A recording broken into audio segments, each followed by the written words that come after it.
Joseph. What's up, man? What's up, dude? Hey, you want to lead us in right now? Of course.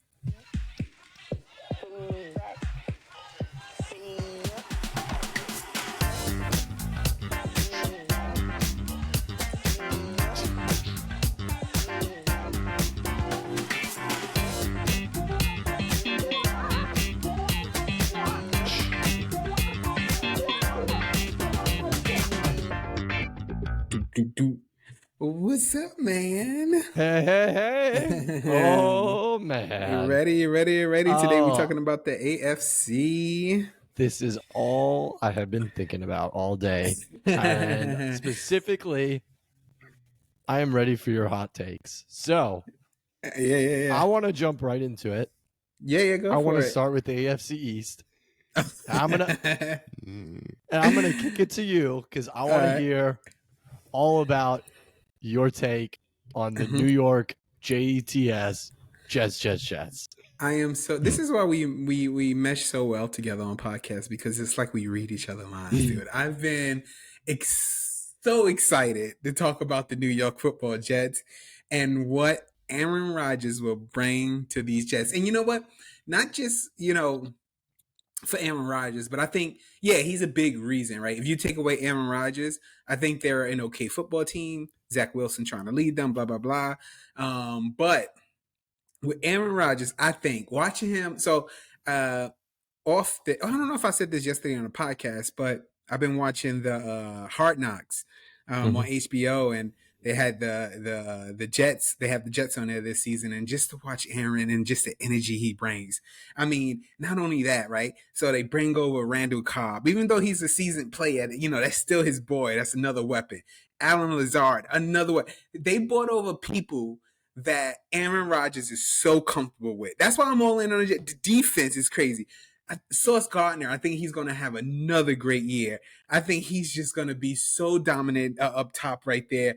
Garrett Wilson, I think that now. So the only concern, I will say this, the only concern I have about the Jets is, can they protect Aaron? That's the only thing I'm worried about. If they can't protect Aaron, my hot take, two hot takes. One, the Jets win a division. And two, Aaron Rodgers is the forefront for MVP next season. All right, so I'm going to force you into another hot take real fast. So you mentioned Sauce Gardner. Yep. I'm on board. I think the guy's a stud. Yep. Front runner for Defensive Player of the Year. Oh, without a doubt.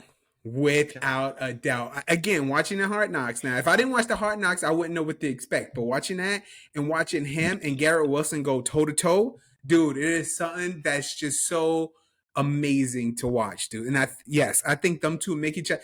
I even think that Garrett Wilson could be in discussion for Offensive Player of the Year.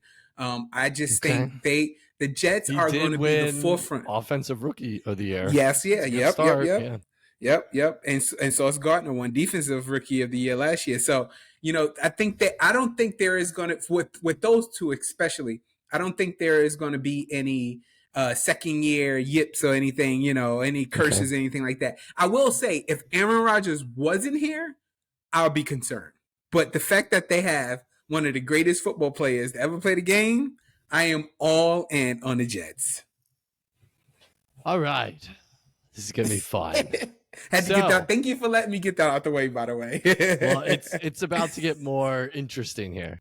All right. What you got for me? While I agree that Sauce is a stud, I love Garrett Wilson, and obviously Aaron's Aaron. I think the Jets are going to implode by midseason. I will go ahead and say it right now. I know we're doing predictions next week. I think they will get last in the division. What? Here's why. I think it's going to take a while to get chemistry. And the issue is, I think by mid-season, they're going to have a losing record. And now all the drama is going to start. And prima donna Aaron's going to come out. And it's going to cause a rift in the locker room. And Unfortunately, Aaron isn't like Tom. He's not like Patrick. He's not like these other quarterbacks who they find a way to kind of just get the team pumped up and going. Mm-hmm. Mm-hmm. Aaron doesn't care about how many a cohesive team. He cares about Aaron. And I think that's going to cause a rift with the players. And I think it's going to go south from there. Unfortunately, I think the casualty is going to be Robert Saleh. I think he's going to end up being the fall man. And he'll be let go after this season. I think unrightfully so. I think he's a great coach. I like Robert a lot. Yeah, I don't have a good feeling about the Jets. Robert Saleh, Coach of the Year, also forgot to include that. So, Coach of the Year? Like I said, I'm all in on the Jets, all right? Now, you brought up a good point, chemistry. I get it. I totally get it, right? But again, the only person he has to build chemistry with, as far as on the offensive line, is Garrett Wilson. Garrett Wilson, right? Garrett Wilson? Am I saying? You're talking on the offense. Garrett Wilson's are you talking about receiver? The receiver, yeah. Yeah, so Garrett Wilson. I keep saying all these names. But anyway, yeah. So Garrett Wilson is the only one that he needs to really get chemistry with, right? Like off the rip. Because you know what? Again, like I said, they signed Alan Lazard. He has great chemistry with. I think starting off with what I think is going to happen is that he's going to start off again with Alan Lazard, with Randall Cobb, what he's comfortable with, and slowly he's going to bring in Wilson, and then once he get that chemistry with Wilson, they're going to be off and running. I think the Jets again. I think their first game is against the Bills. I think, and if that's accurate, if I'm true about that, then I think that first game will set the tone for what happens for the rest of the season. And so obviously it's Monday Night Football against the Bills. See, dude, prime time. Home at the Jets, yeah. Okay, so dude, that place is going to be rocking. Everybody, the buzz is going to be going crazy. I think the Jets, if I am pumping up the Jets right now and they actually show up on that Monday night game and they even if it's not even a whooping, like if it's just a good back and forth and they pull out with the victory, that's good enough. If they shut down the Bills, even better, right? That just makes my point even more better. That first game. Now, will we probably be back here on another podcast talking about that first game? Maybe, right? But after that game, and we have a podcast, and I'm gonna come up on here, and I'm gonna be like, the first. Let me speak, Joseph. Let me talk, buddy. I'm telling you right now, I am all in on the Jets, bro. I am. I'm so excited about the Jets. I really am, dude. You know how you are about the Lions? That's how I am about the Jets. You may be more about the Jets than I am about the Lions. So one thing I want to say, I think it's interesting you bring up Garrett Wilson. Mm-hmm. So are you concerned that if it takes him a while to get going with Wilson, that Wilson's going to start kind of being disgruntled and being like, hey, Aaron, I'm the reigning rookie offensive player of the year. Why aren't you giving me touches? Mm-hmm. So again, I'm sorry. So I don't, we're not, and like on the sidelines, like these reporters are and stuff like that. We're just seeing what we read and all that stuff. But I could tell you this much, again, going back to Hard Knocks, watching his demeanor and how he talk and how he looks up to Aaron and how he his relationship with Sauce Gardner about I could watching him again, I hope you do get a chance to see it, but on the first episode, him and Sauce Gardner was going back and forth as far as Aaron trying to get a throw to Wilson and Sauce is just locking him up on D, and it was this one play where he tried to go out and Aaron threw to him and Sauce knocked the ball down, and when that happened, Wilson turned around and looked at Sauce and said, bro, that defense was amazing. Instead of being like, come on, Aaron, throw me the ball. Man, I could have caught that ball. His first thing was, yo, Sauce, you had me on lock, bro. So, to be that humble, to know that an offensive rookie of the year got locked down and he's not afraid to admit it, that's more than you can ask for, dude. And they're gonna make each other better. And I think again, I'm all in. Yo, I think that whole team is just gonna gel so well together, man. Okay. Yeah. So then, I'm in. On a little more legitimate note, you mentioned the O-line. I do agree with you on the O-line. My biggest concern is Mekhi Becton. Okay. I like Mekhi Becton. But I don't trust him staying healthy the whole year. How much? Do you remember what he played last? Like how let many? Me look it up. If my record, I think he missed almost his entire either rookie season or last year. But he was taken in the first round 2020. He was the 11th overall pick. He was supposed to be kind of their stud left tackle. So he missed almost all of 2021. They said right now he's going to be with the second team. He missed almost all of 2022. So that's right. So he missed pretty much 2 full seasons. Yeah. And he was supposed to be that guy. Yeah. So that concerns me. Now they still have Elijah Vera Tucker, who's good.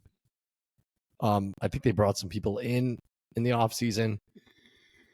But I feel like Green Bay didn't have an unbelievable O-line. But Aaron I feel like, got very used to having his kind of stalwarts, the people that were always there, Brian Bulaga, people like that. And I think the Jets O-line is going to be unfortunately, a rotating door this season. So we'll see. Also, something else to think about. All of Aaron's years in the NFC North, I feel like there wasn't really any team in the NFC North that was ever a legitimate threat. Now, some of that was the fact that Green Bay was very good and dominant in the division. Some of that was just those teams were abysmal. I mean, the Lions couldn't get it right. The Bears couldn't get it right. The Minnesota Vikings were on and off. You didn't know what to get. This is really the first time his entire career he's in a legitimate division. I mean, he is in a division with the Buffalo Bills, who we talked about yesterday, are the third, have the third highest Super Bowl odds. You gotta, they've been consistent the past few years. You gotta fear them. The Dolphins, if Tua can stay healthy, I think the Dolphins are a legitimate contender. And Bill always tends to game plan pretty well against the Jets. So that's another factor I think we have to take in is he has to play all those teams twice. So that's 6 games that could go either way. Yeah. So. Yeah, and I'm looking at this as like the opposite of that because so let's put on our like what if, like alternate universe kind of thing. What if these teams like and when Aaron was in the North with the Lions and the Bears and stuff like that, Minnesota, let's say these teams were better than what they were. Do you think Aaron will be better where he was? Because maybe in that division, since it wasn't so tough when Aaron was playing, that when he did face tough teams, that they didn't know what to do because in that division they had it so easy. They was winning every year. They was always in the playoffs and blah, blah, blah. So I'm looking at it as now he's in a division with the challenge. Will that challenge make him an even better quarterback? Does that bring him to the promised land? Will that make him go further into the playoffs because he was exposed to all these challenges from these teams? And that's just something to really, I think, look at and watch out for. Now, we will see through midseason how he handles the pressure of going up against these teams, like you said. And I think the midseason will be a huge telling point. And again, I think just starting off that first game against the Bills, that'll even be a big telling point. To have a game like that right off the first game of the season, that can either make you or break you, to start off with. And so yeah, we'll see what happens, man. Yeah, and it's a great point. To me, that's probably the ultimate question mark is now that Aaron has to play legitimate competition, does he step up or does he start to flounder? And like I said, my concern with the Jets, specifically Aaron, is while, yes, I think he is one of the greatest quarterbacks of all time, he's not like Tom or Patrick or even Peyton to a certain degree where when things go south for Aaron, he doesn't handle it very well. And he kind of starts pointing fingers. And I never saw Aaron as a great teammate. Okay. I think if Aaron likes you, he really likes you. But if he doesn't like you, forget about it. Like it's not happening for you. You're going to be gone. So he's a very divisive player, which is interesting. Yeah. One last thing about their schedule, because I do agree with you. I think we're going to learn a lot about the Jets in the first few weeks.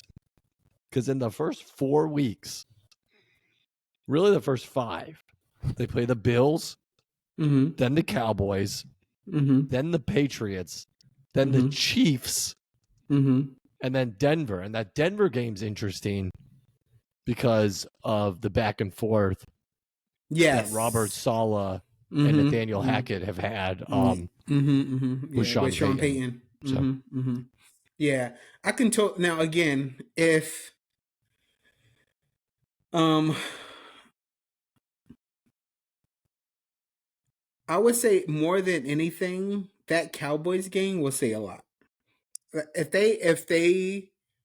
they beat the Bills and then they can go into Cowboy Stadium and get a victory at that and start off 2-0, because the next 2 games after that are at home against Patriots, like you said, and the Chiefs, and then they go on the road against the Broncos, which I think will probably be their first real test. Well, I mean, besides the Chiefs, but being at home is teams love being at home, but being on the road against the Broncos, that can be something tough. So again, if they can do something good with the Cowboys against the Cowboys, I think we're looking at a really good, I think the talk of the town will be the Jets, I think, to start off with. So yeah, well, that was a fun talk about the. We done forgot about everybody else in the freaking division. So yeah, probably one of the better divisions in the. I know, and look, the Jets just. I mean, so we could just run down it real quick. The Bills, they keep this going? And again, like you said, this division has just got a lot tougher. They made some they made some okay pickups in this offseason. I don't think it's anything. I mean, I think their biggest thing was signing a kicker and Tyler Bass. But besides that, I mean, they refreshed their O-line, did some defensive work, but again, can Josh Allen get over that hump and compete with the Burrows and the Mahomes and now Rodgers, and we'll see. You can't ever count out the Bills right now. They're just with Allen as their quarterback.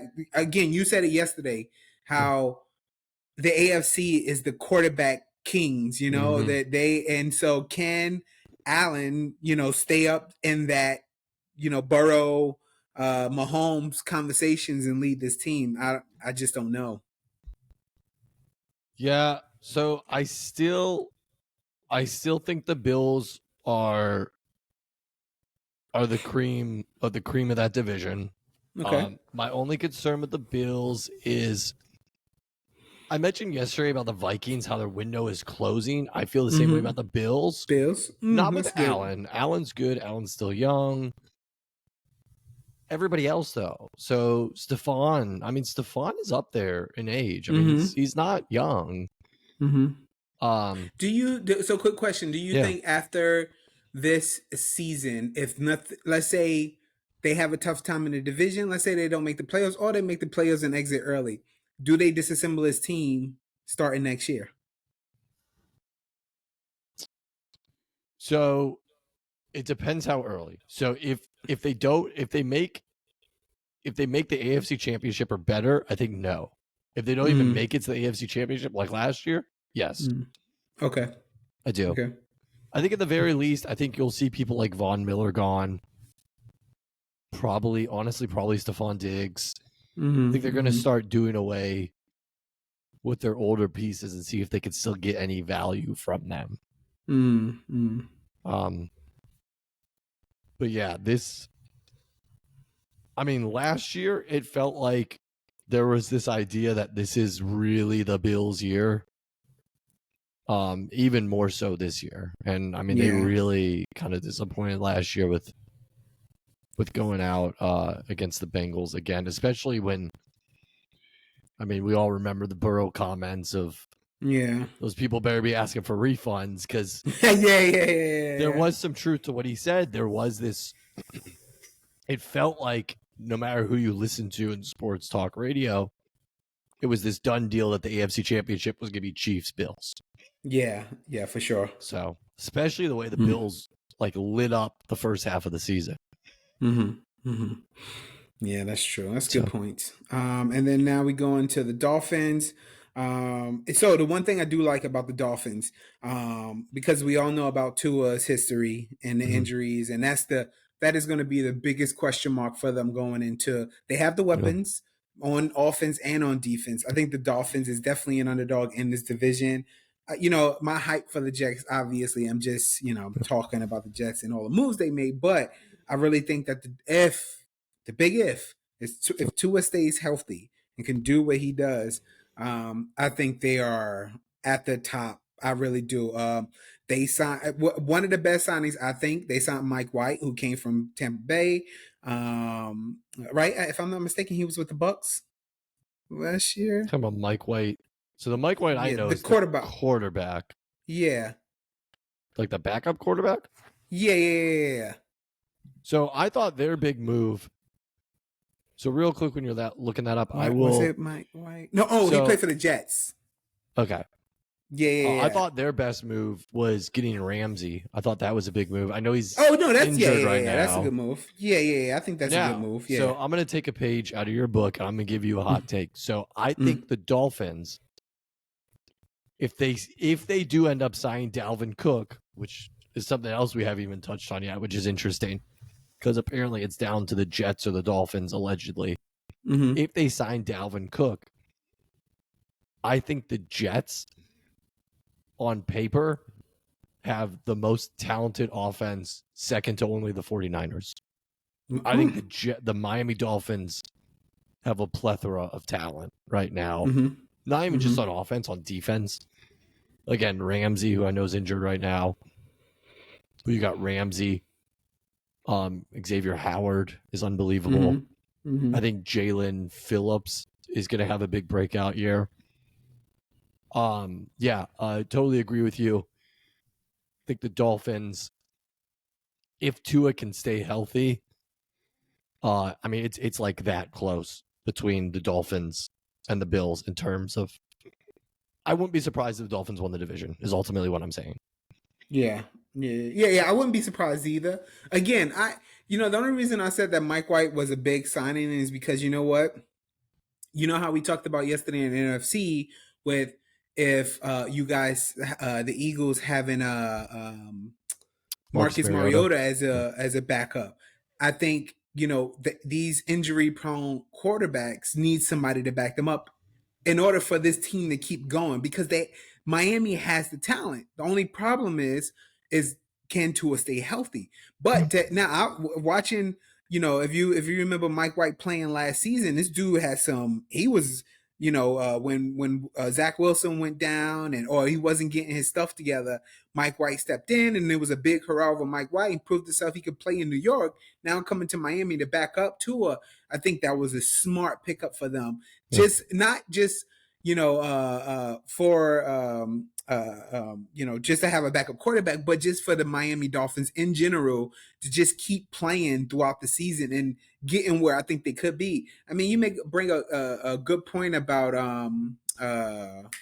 who did you just say the running back? Dalvin Cook. Dalvin Cook. Yep. They have Raheem Mostert, Jeff Wilson, two old 49ers players. They have two good running backs that can help, not depend so much on Tua. I think if they do bring him in, if they bring Cook in, I think Tua will shine because, again, just, run options to start with. And then if that running game is good, now you're giving time in the pocket for Tua to throw the ball. I think definitely need some good run. They have two good running backs right now. But if you add Cook, that'll just elevate them even more. Obviously you have to get one of those running backs, but I think that that would be a great sign. And if Cook goes to the Jets, again, what I said earlier, dude, I am all in. If that happens, I am all in on the Jets, dude. I really am. So yeah. And last but not least, the Pats. McDaniels being gone again. I think the Pats are a sleeper team also. If they could revamp that offense with I don't know who their new OC is. But they signed Juju, got Gesicki back. Obviously with Bill I'm about to say Bill Parcells with Bill Belichick, his defensive mind. Like, I'm never worried about that defense. It was just that offense that struggled so much last year. But if they get their offense together, I think that again, and the Patriots don't play flashy football. They play, X and O's footballs, and that can actually let you win. That can help you win. So I wouldn't be surprised if, the Patriots was in that 2 spot, at the end of the year in the division. I wouldn't be surprised at all. I think they're going to be right there with everybody also. So their OC, I just want to double check. So it's Bill O'Brien. They brought him back. Oh, okay. Yeah, that's good. Was their OC years ago. Yeah. Not a great head coach, but him and the other Bill get along pretty well. So yeah. No, I think that's a great sign. Right? I didn't even know that. Cool. So that was the AFC East. Man, we spent some time 27 minutes on that, but it was good. I was excited. Like, listen, your Jets take was what I was most excited about today. Yeah. No, that was good, man. So let's get into the North. We start with the Ravens. With the comeback of Lamar, he got his contract extension again. They got Odell. And besides those two, essentially it's just about the same squad that they have from last year, except for, again, adding Odell and Lamar. They added Nelson Aguilar. Just a third, I would say like a third option out there.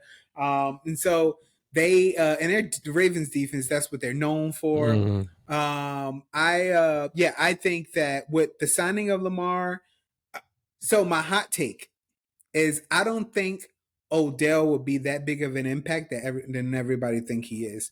I think he'll be, that three receptions, 70-yard kind of, play. But I think we're looking at defense, Lamar running, and Lamar finding who's their tight end? Mark Andrews, yeah. So I think that's the recipe for Lamar this year, and I think that's going to suit them really well. But yeah, I'm excited about this division also. I think with Lamar returning, it's just going to catapult this whole division. And yeah, I'm high on the Ravens, and I think they have a great chance of winning that division. Yeah, I am. This is going to be a very, very interesting division. I'm very excited about this division. Mm-hmm. I think this will be a division. I don't think any team in the division is going to go undefeated against an interdivisional team. I think everybody's going to get one interdivisional. It's going to be like a good back and forth. Yeah, like because even the Steelers, I understand the Steelers are the weakest link in this division, but they, you can never doubt Mike Tomlin. I think they play very tough against interdivisional opponents. So even I could see them eking out at least one win against the Ravens, the Bengals. So to me, this division is going to come down to what team stays the healthiest. Not even just in the quarterback position, at the O-line and at receivers. So I thought that was interesting. You mentioned Odell. I think he can have a big impact. My concern with Odell is staying healthy. I mean, I know I've said it before, but if he stays healthy, I think he does have a huge impact on the team. But at this point in his career, I don't think you can count on him to play all 17 games. Yeah. For me, the Ravens, if he's able to come back, hopefully soon, I think the offense will run through J.K. Dobbins a lot more than people expect. So, yeah, again, Ravens, though, I think they're a threat. I think Lamar's going to have a huge year. I think Lamar will be in the MVP discussion. And I think Joe Burrow will be in the MVP discussion. So, for me, obviously, the most interesting part about this division and the biggest question mark, aside from the Steelers, because you don't know exactly what you're going to get. I think a lot of it's going to fall on Najee Harris, Deshaun Watson. I mean, Deshaun Watson's Deshaun Watson. I don't want to get into everything that's off the field. But he does. So yeah, for the sake, I know. For the sake of just sports talk, is he gonna be the Deshaun Watson having that long of a break from football? Is he gonna be that guy that Cleveland gave up so much for? The guy who's gonna be able to take the pressure off of Nick Chubb? Yeah, I don't know, dude. I mean, everything falls on Nick Chubb now because they lost Hunt. I think the question is, can Myles Garrett lead this defense to, slow down the other team's offense in order for Deshaun and them to take over a game? We just don't. Obviously, what happened in the past to Deshaun and what he's dealt with definitely took an effect last season. Him being out, and I think a good Hard Knocks would have been the Cleveland Browns. I think they should have put them on TV just so we can see exactly what's going on. I think that would have been good. But what we saw last year in the few games that Deshaun Watson played, that you just don't know. Like, there was nothing there that says whether he was going to be good or whether he wasn't going to be the same Deshaun. I don't know. This season is a fresh season. I think we know a lot more. And so honestly, I don't have a take on that. I'm not going to sit here and say he's going to be garbage, and I'm not going to sit here and say he's going to be the old Deshaun. I just don't know. I know they added a few, wide outs for him to go to with Elijah Moore and Marquise Goodwin. They made some moves on the defense. And again, when you got Myles Garrett, one of the best players, I think, behind Nick Bosa on defense, I think, you are a force to be reckoned with. Okay. But again, we're talking about the Cleveland Browns,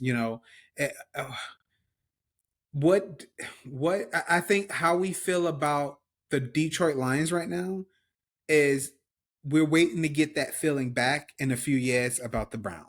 Like, oh, the Browns finally got over all these humps and they're finally doing something. Will it come from Deshaun? I don't know. And Do I want to see them do good? Yeah, I want to, I have no hatred against them. But again, I think the Browns as an organization did something really dumb by giving Deshaun all that guaranteed money without him, even proving. I mean, besides being in Houston, and he did good, but through that case and through everything that was going on, and reward somebody for something that he did wrong, that's not going to mesh well in the locker room.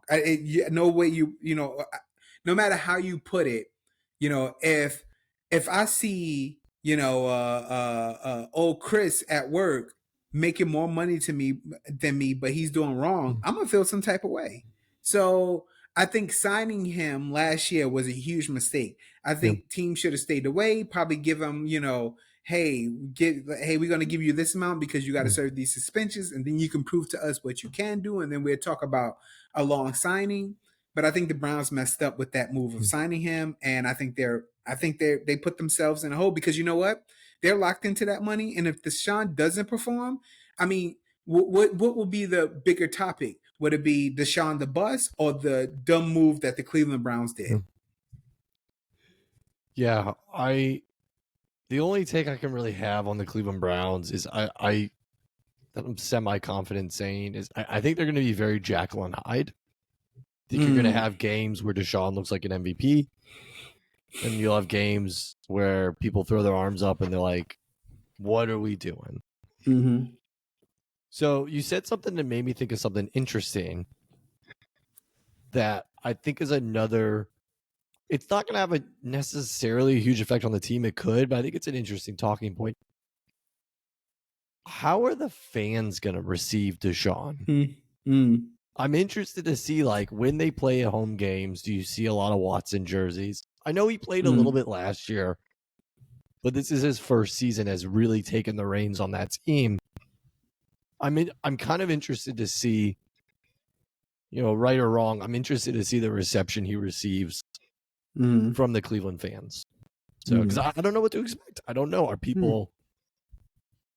I mean, if they start winning, you're probably going to see the reception change pretty quickly. But yeah, that's true. I mean, winning makes people forget. Yeah. No, there's no way to put that around it. So yeah, I agree 100% with that. I'm curious to see what goes on.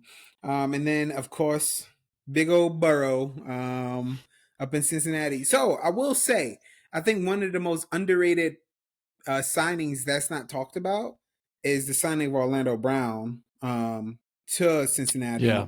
The offensive and lineman. Where did he come from? Kansas Good City old Chiefs. Kansas City. Yeah. So before that, I think Baltimore. So I think this dude has great knowledge about these teams that they're about to face. Definitely a strong offensive tackle that was much needed, especially for Burrow. Again, not a lot of moves in the offseason, but besides Orlando